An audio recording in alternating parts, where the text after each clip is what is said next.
সবাই তো তরমুজের লাল অংশটা খেয়ে সাদা অংশটা ফেলে দেয়। এতদিন তো তাই দেখে এসছি।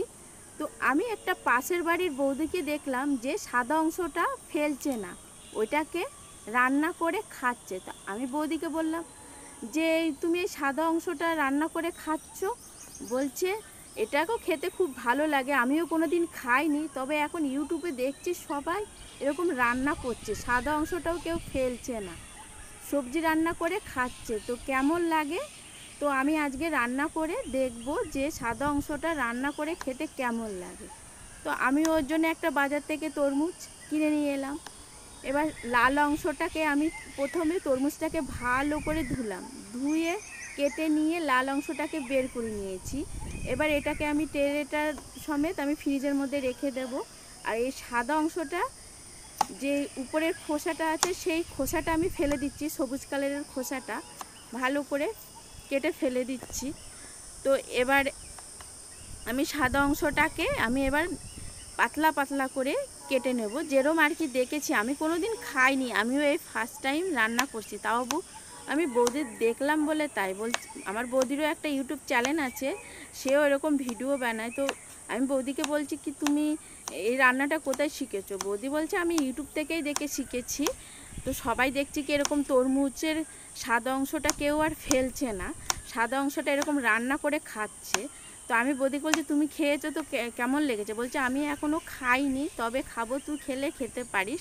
তো আমি বলছি কি না, আমি খাবো না, আমি নিজে রান্না করে খাবো, তুমি কীরকম রান্না করলে সেটা আমি একটু ভালো করে দেখে নিই, তো বাড়ি গিয়ে আমিও রান্না করব। তো বৌদি যেভাবে রান্না করেছে আমিও ঠিক সেইভাবে বাড়ি এসে রান্না করলাম।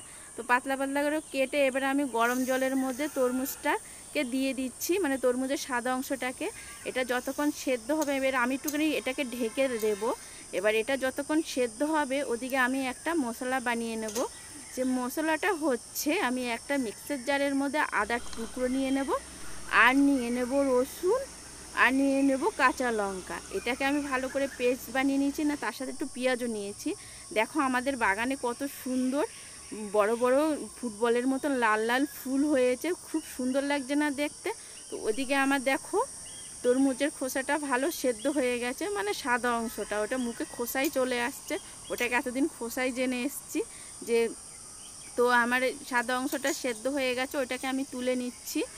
তো তুলে নেওয়ার পরে আমি কড়াইটা উনুনের মধ্যে বসিয়ে আমি সর্ষের তেল দিয়ে, জিরে দিয়ে, শুকনো লঙ্কা ফোড়ন দিয়ে এর উপরে আমি পেঁয়াজ ঢেলে দিলাম। পেঁয়াজ ঢালার পরে আমি ওদিকে না মানে 200 গ্রামের মতন চিংড়ি মাছ রেখেছি, ওই মাছটাকেও আমি এই পেঁয়াজের মধ্যে দিয়ে দিলাম। মানে বৌদিকে যেভাবে দেখলাম রান্না করতে ওইভাবেই আমি রান্না করছি। তো খেতে কেমন লাগবে আমি জানি না। সে এবার পেস্টটা যে বানিয়েছি আদা রসুন পেঁয়াজের, ওই পেস্টটাও আমি দিয়ে দিলাম। দিয়ে এবার আমি ভালো করে মশলাটাকে কষিয়ে নেব। এবার জিরের গুঁড়ো, ধনের গুঁড়ো, তারপরে হলুদের গুঁড়ো, তারপরে একটুখানি কাশ্মীরি লাল লঙ্কার গুঁড়ো দিয়ে ভালো করে এটাকে আমি কষাবো। মানে একটুখানি নুন দিয়ে দিলাম, মানে টেস্ট অনুসারে আমি নুন দিয়ে দিয়েছি যতটা আর কি দরকার হবে। তো নুন দেওয়ার পরে আমি ভালো করে নেড়ে চেড়ে নিচ্ছি। এর মধ্যে না আমি একটু চিনি দিয়ে দিয়েছিলাম, সেটা তোমাদেরকে ভিডিও করতে ভুলে গেছি। তারপরে আমি ওই যে তরমুজের সাদা অংশটা ঢেলে দিলাম, যেটা সেদ্ধ করে রেখেছি। এটাকে এবার আমি ঢেকে ঢেকে ভালো করে রান্না করব। তো আমি একটা টমেটোর 4টে টমেটোর পেস্ট বানিয়েছিলাম, ওই টমেটোর পেস্টটা আমি ঢেলে দিলাম। ঢালার পরে আমি নেড়ে চেড়ে ঢেকে ঢেকে এবার এটাকে আমি রান্না করব। তো নামানোর আগে আমি একটু গরম মশলা দিয়ে দিলাম। তো এটাকে আমি এখনও খাইনি, আমার বর একটু বাটি করে নিয়ে খেয়েছে, বলছে না খারাপ লাগছে না, ভালোই লাগছে, কিন্তু ওই যে তরমুজের যে সাদা অংশটা নরম হয়নি, একটু শক্ত শক্ত আছে, বলছে ওটা ওরকমই থাকবে, এমনি হয়ে গেছে। তো এরকম